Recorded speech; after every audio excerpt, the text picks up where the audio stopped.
हरे कृष्णा, राधे राधे। सभी भक्तों को सादर प्रणाम। भक्तों, आप नियमित प्रातः 6 बजे हमारे चैनल पर कार्तिक मास की कथाएं श्रवण करते हैं। साथ ही प्रातः 6:30 बजे श्रीमद् भागवत महापुराण की कथाएं भी श्रवण करते हैं। सभी वारों की कथाएं, तिथि ज्ञान इत्यादि की जानकारी भी आपको हमारे चैनल के माध्यम से दी जाती है। यदि अभी तक आपने चैनल को सब्सक्राइब नहीं किया है तो अवश्य ही कर लें।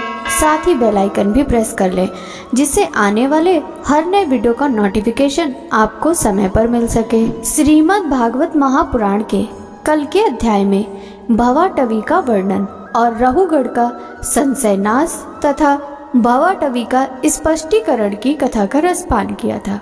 भक्तों, आज के इस अध्याय में भरत के वंश का वर्णन, भुवन कोश का वर्णन की कथा का रसपान करेंगे। तो चलिए भक्तों, वीडियो शुरू करते हैं।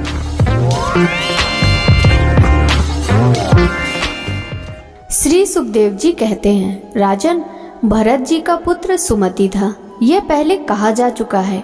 उसने ऋषभ देव जी के मार्ग का अनुसरण किया, इसीलिए कलयुग में बहुत से पाखंडी अनार पुरुष अपनी दुष्ट बुद्धि से वेद विरुद्ध कल्पना करके उसे देवता मानेंगे। उसकी पत्नी वृत्रसेना से देवाजित नामक पुत्र हुआ।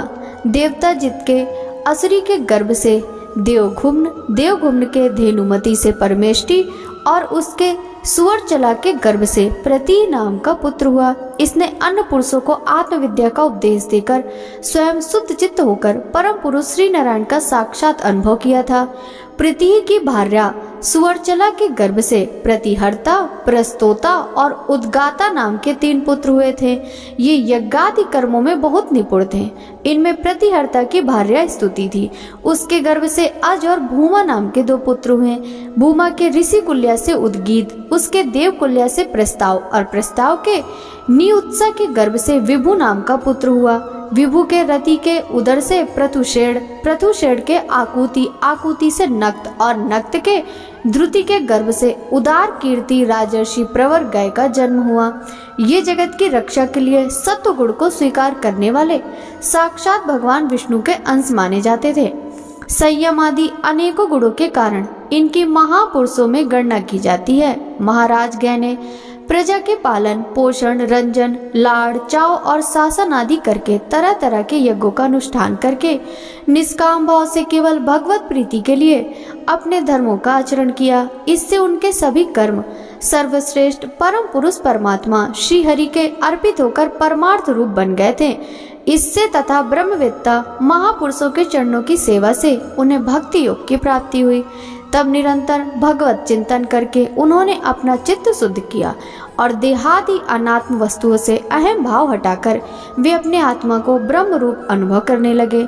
यह सब होने पर भी वे निरअभिमान होकर पृथ्वी का पालन करते रहे। परीक्षित, प्राचीन इतिहास को जानने वाले महात्माओं ने राजर्षि गय के विषय में यह गाथा कही, अहो, अपने कर्मों से महाराज गय की बराबरी और कौन राजा कर सकता है। वे साक्षात भगवान की कला ही थे। उन्हें छोड़कर और कौन इस प्रकार यज्ञों का विधिवत अनुष्ठान करने वाला, मनस्वी बहुयज्ञ धर्मों की रक्षा करने वाला, लक्ष्मी का प्रिय पात्र, साधु समाज का शिरोमणि और सत्पुरुषों का सच्चा सेवक हो सकता है। सत्य संकल्प वाली परम साध्वी श्रद्धा, मैत्री और दया आदि दक्ष कन्याओं ने गंगा आदि नदियों के सहित बड़ी प्रसन्नता से उनका अभिषेक किया था तथा उनकी इच्छा न होने पर भी वसुंधरा ने गौ जिस प्रकार बछड़े के स्नेह से पिन्हाकर दूध देती है, उसी प्रकार उनके गुणों पर रीझकर प्रजा को धन रत्न आदि भी सभी अभीष्ट पदार्थ दिए थे। उन्हें कोई कामना न थी, तब भी वेदोक्त कर्मों ने उनको सब प्रकार के भोग दिए।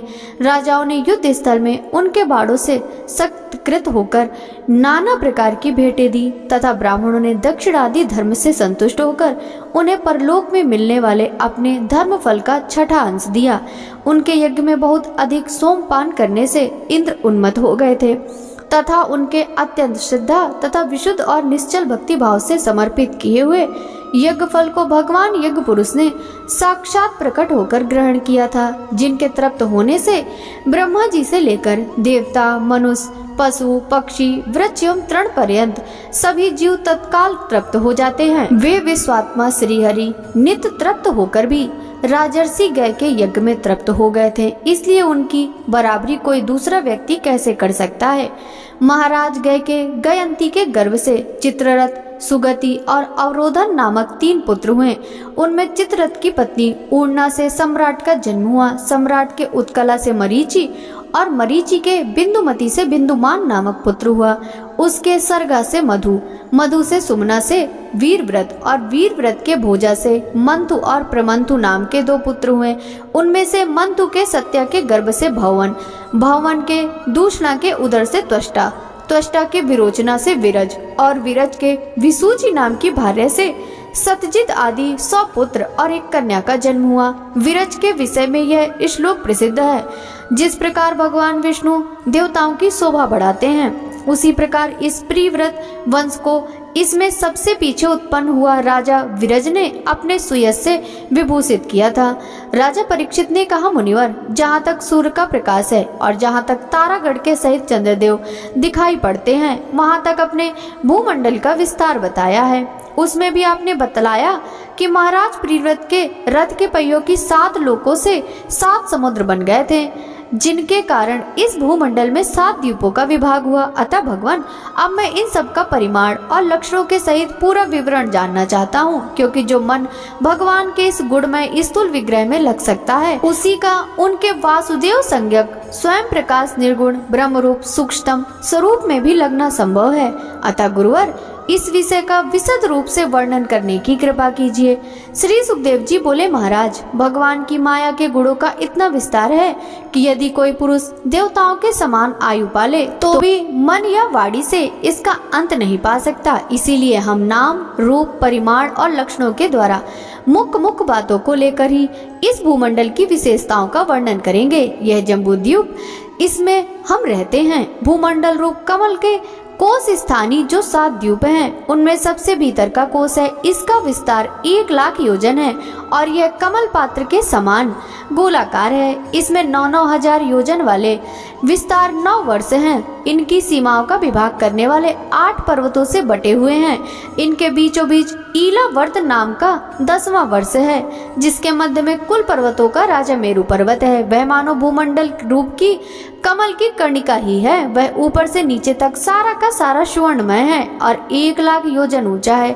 उसका विस्तार शिखर पर 32,000 और तलहटी में 16,000 योजन का है तथा 16,000 योजन की वह भूमि के भीतर घुसा हुआ है, अर्थात भूमि के बाहर की ऊंचाई 84,000 योजन है। ईलावर्त वर्ष के उत्तर में क्रमशः नील, श्वेत और श्रृंगवान नाम के 3 पर्वत हैं, जो रम्यक, हिरण्मय और कुरु नाम के वर्षों की सीमा बांधते हैं। वे पूर्व से पश्चिम तक खारे पानी के समुद्र तक फैले हुए हैं। उनमें से प्रत्येक की चौड़ाई 2000 योजन है तथा लंबाई में पहले की अपेक्षा पिछला क्रमशः 10 मान से कुछ अधिक कम है। चौड़ाई और ऊंचाई तो सभी की समान है। इसी प्रकार ईलावर्त के दक्षिण की ओर एक के बाद एक निषद, हेमकूट और हिमालय नाम के 3 पर्वत हैं। नीलादि पर्वत के समान भी ये पूर्व पश्चिम की ओर फैले हुए हैं और 10-10 हजार योजन ऊंचे हैं। इनमें क्रमशः हरिवर्ष, किम पुरुष और भारतवर्ष की सीमाओं का विभाग होता है।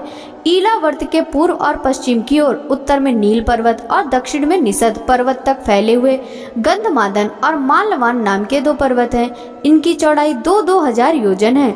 ये भद्राष्ट्र और केतुमाल नामक 2 वर्षों की सीमा निश्चित करते हैं।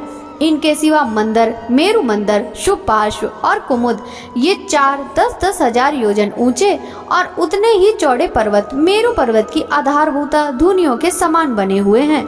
इन चारों के ऊपर इनकी ध्वजाओं के समान क्रमशः आम, जामुन, कदम और बड़ के 4 पेड़ हैं। इनमें से प्रत्येक 1100 योजन ऊंचा है और इतना ही नहीं, इनकी शाखाओं का विस्तार है। इनकी मोटाई 100 योजन है। भरत श्रेष्ठ, इन पर्वतों पर 4 सरोवर भी हैं, जो क्रमशः दूध, मधु, ईख के रस और मीठे जल से भरे हुए हैं। इनका सेवन करने वाले यक्ष, किन्नर आदि उपदेवों को स्वभाव से ही योग सिद्धियां प्राप्त हैं। इन पर क्रमशः नंदन, चैत्ररथ, वैभ्राजक और शत्रुभद नाम के 4 दिव्य उपवन भी हैं। इनमें प्रधान प्रधान देवगढ़ अनेकों सुर सुंदरियों के नायक बनकर साथ-साथ विहार करते हैं। उस समय गंधर्वादी उपदेवगढ़ इनकी महिमा का बखान किया करते हैं। मंदराचल की गोद में जो 1100 योजन ऊंचा देवताओं का आम वृक्ष है, उससे गिरी शिखर के समान बड़े बड़े और अमृत के समान स्वादिष्ट फल गिरते हैं। जब वे फटते हैं तथा उनमें बड़ा सुगंधित और मीठा लाल लाल रस बहने लगता है, वही अरुणोदा नाम की नदी में परिणित हो जाता है। यह नदी मंदराचल के शिखर से गिरकर अपने जल से ईलाव्रत वर्ष के पूर्वी भाग को सींचती है। श्री पार्वती जी की अनुचरी यक्ष पत्नियां इस जल का सेवन करती हैं। इससे उनके अंगों से ऐसी सुगंध निकलती है कि उन्हें स्पर्श करके बहने वाली वायु उनके चारों ओर और 10-10 योजन तक सारे देश को सुगंध से भर देती है। इसी प्रकार जामुन के वृक्ष से हाथी के समान बड़े बड़े प्रायः बिना गुठली के फल गिरते हैं।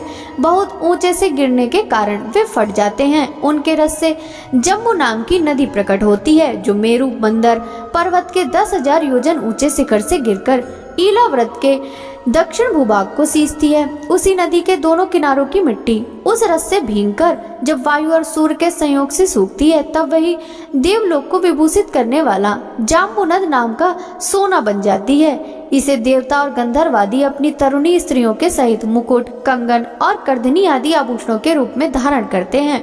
शुपाश्व पर्वत पर जो विशाल कदम वृक्ष है, उसके 5 कोटरों से मधु की 5 धाराएं निकलती हैं। उनकी मोटाई 5 पुर से जितनी है। ये सुप्राश के शिखर से गिरकर ईलावर्त वर्ष के पश्चिमी भाग को अपनी सुगंध से सुवासित करती है। जो लोग इनका मधुपान करते हैं और उनके मुख से निकली हुई वायु अपने चारों ओर 100-100 योजन तक इसकी महक फैला देती है। इसी प्रकार कुमुद पर्वत पर जो सतवल्स नाम का वट वृक्ष है, उसकी जटाओं से नीचे की ओर बहने वाले अनेक नद निकलते हैं। वे सब इच्छा अनुसार भोग देने वाले हैं। उनसे दूध, दही, मधु, घृत, गुड़, अन्न, वस्त्र, सैया, आसन और आभूषण आदि सभी पदार्थ मिल सकते हैं। ये सब कुमुद के शिखर से गिरकर ईलावर्त के उत्तरी भाग को सींचते हैं। इनके दिए हुए पदार्थ का उपभोग करने से वहाँ की प्रजा की त्वचा में झुर्रियां पड़ जाना, बाल पक जाना, थकान होना, शरीर में पसीना आना तथा दुर्गंध निकलना, बुढ़ापा, रोग, मृत्यु, सर्दी, गर्मी की पीड़ा, शरीर का कांतिहीन हो जाना तथा अंगों का टूटना आदि कष्ट कभी नहीं सताते और उन्हें जीवन पर्यंत पूरा पूरा सुख प्राप्त होता है। राजन, कमल की कर्णिका के चारों ओर जैसे केसर होता है, उसी प्रकार मेरु के मूल देश में उसके चारों ओर कुरंग, कुरर, कुसुम्ब, वैकंक, त्रिकूट, शिशिर, पतंग, रूचक, निषिद्ध, श्रीनिवास, कपिल, शंख, वैदुर्य, जारुदी, हंस, ऋषभ, नाग, कालंजर और नारद आदि 20 पर्वत और हैं। इनके सिवा मेरु के पूर्व की ओर जठर और देवकूट नाम के 2 पर्वत हैं, जो 18,000 हजार योजन लंबे तथा 2-2 हजार योजन चौड़े और ऊंचे हैं। इसी प्रकार पश्चिम की ओर पवन और पारियात्र, दक्षिण की ओर कैलाश और करवीर तथा उत्तर की ओर त्रिशंग और मकर नाम के पर्वत हैं। इन 8 पहाड़ों से चारों ओर घिरा हुआ सुवर्णगिरी मेरु अग्नि के समान जगमगाता रहता है। कहते हैं मेरु के शिखर पर बीचों बीच भगवान ब्रह्मा जी की सुवर्णमय पुरी है, जो आकार में समचौरस तथा करोड़ योजन विस्तार वाली है। उसके नीचे पूर्वादि 8 दिशा और उप दिशाओं में उनके अधिपति इंद्र आदि 8 लोकपालों की 8 पुरियां हैं। वे अपने अपने स्वामी के अनुरूप उन्हीं दिशाओं में हैं तथा परिमाण में ब्रह्मा जी की पुरी से चौथाई हैं। श्री सुखदेव जी कहते हैं, राजन, जब राजा बलि की यज्ञशाला में साक्षात यज्ञ मूर्ति भगवान विष्णु ने त्रिलोकी को नापने के लिए अपना पैर फैलाया, तब उनके बाएं पैर के अंगूठे के नख से ब्रह्मांड कटाह का ऊपर का भाग फट गया। भक्तों, आगे की कथा का रसपान हम कल के अध्याय में करेंगे। श्रीमद् भागवत महापुराण की यह कथा यदि आपको पसंद आई हो तो वीडियो को लाइक कर ज्यादा से ज्यादा भक्तों के साथ शेयर कीजिएगा। साथ ही वीडियो के कमेंट बॉक्स में जय जय श्री हरि विष्णु जरूर लिखिएगा, जिससे भगवान विष्णु की कृपा दृष्टि सदा सर्वदा आप सभी पर इसी प्रकार बनी रहे। आपसे मिलते हैं श्रीमद् भागवत महापुराण के 5वें स्कंद के अंतर्गत आगे की कथाओं के साथ। तब तक सभी भक्तों को हरे कृष्णा, राधे राधे, हरि बोल।